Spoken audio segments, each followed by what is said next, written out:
goddesses everywhere, it is time to celebrate. It is time to celebrate Groundhog Day, Candlemas, and Bridget. So, I want you to all light your incense, light your candles, get a glass of wine, and listen to this story that I have researched about Groundhog Day.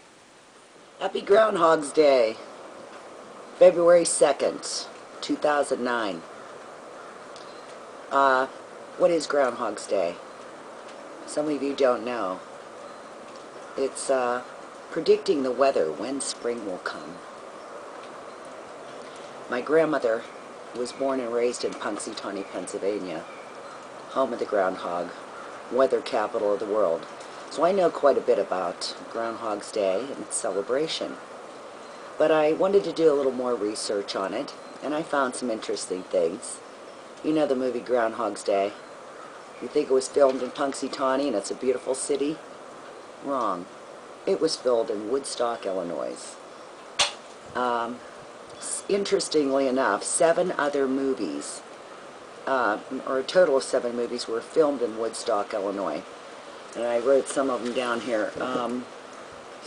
Prison Break, 05. Never saw it. I don't think I did. The Beekeeper in 2009. Is that a new movie? I don't know. Bored Silly, 2000. The Cabin, 1998. Groundhog Day, 1993. The Hearts of Age in 1934. And Plane, Trains, and Automobiles in 1987. So, I did some research on Groundhog Day because I wanted to do a vlog about it. And I found out that they also call it Candlemas Day. This is a Catholic, I believe it's a Catholic holiday. It's a religious holiday, in the least. And it came over to Punxsutawney, Pennsylvania with German settlers who settled there. It is also a pagan holiday. Many pagan holidays, with the introduction of Christianity, became Christian holidays. Now, the first recollection of, or first writing of Groundhog's Day in record keeping was done by a man. It was in Reading, Pennsylvania in 1841, and it was by a storekeeper, James Morris, and he does mention 2 days ago on Candlemas Day, and that's how Groundhog's Day started. They saw a groundhog that day. Now, a groundhog is a timid, small animal, also known as a woodchuck, and he is in the group of ground squirrels. He's a rodent, but he's shy. Now, the premise is, if he comes out, today it's sunny. For the past week it's been very cloudy around here. But in the morning, on February 2nd, if the groundhog comes out and sees his shadow, because it's sunny, like this, he'll be scared and run back in the hole, and that means you have over 6 more weeks of winter.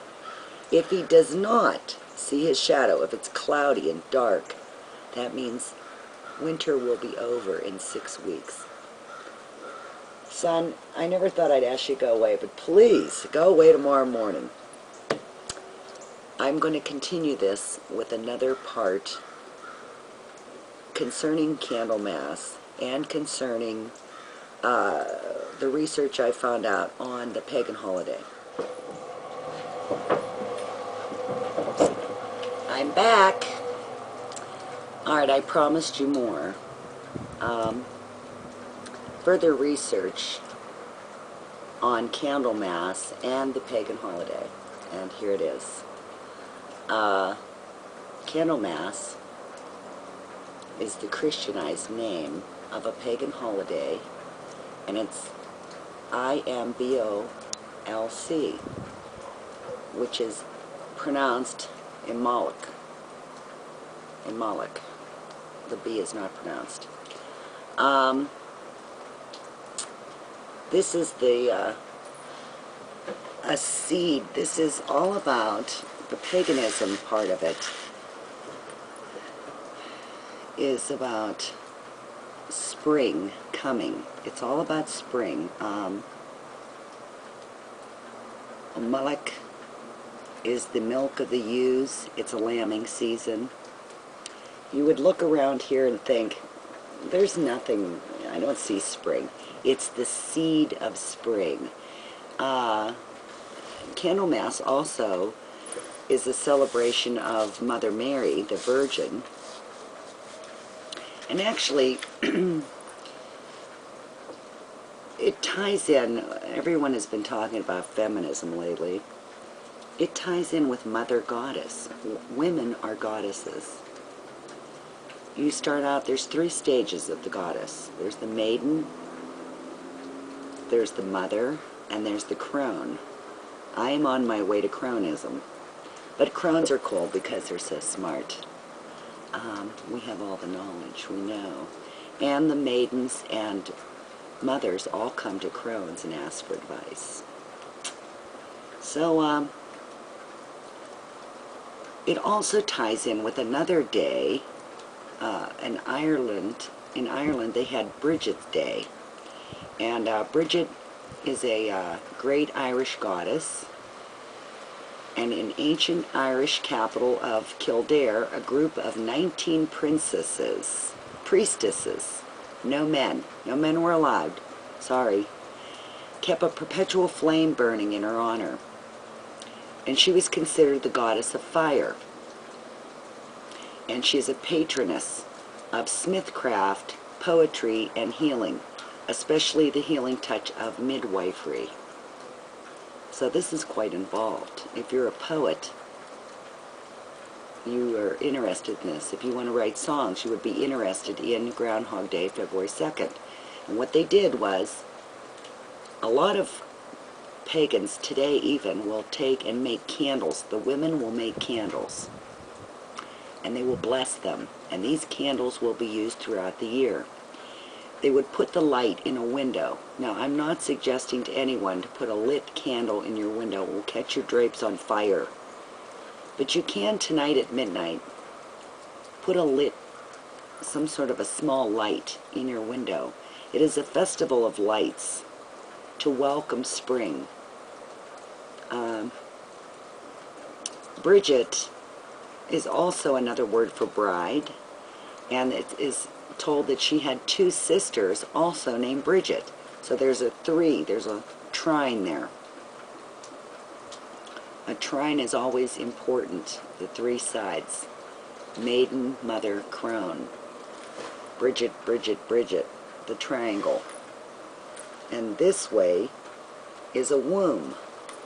Well, the seed is planted into Mother Earth, and it will take hold. And you light a light, and you welcome this day, and supposedly you'll have good planting, good crops. It is also a day for brides. She is a patron saint also of Bridget, of women about to be married or hand-fastened. Hand-fastened. You give your hand to a man. So, if you're about to be married, you want to write poetry, you want to have a good garden, you want spring to come early, place a candle in your window tonight at midnight. Now, when the Roman Catholics came over to Ireland, of course they didn't like the idea that the Irish folk were celebrating in a pagan way.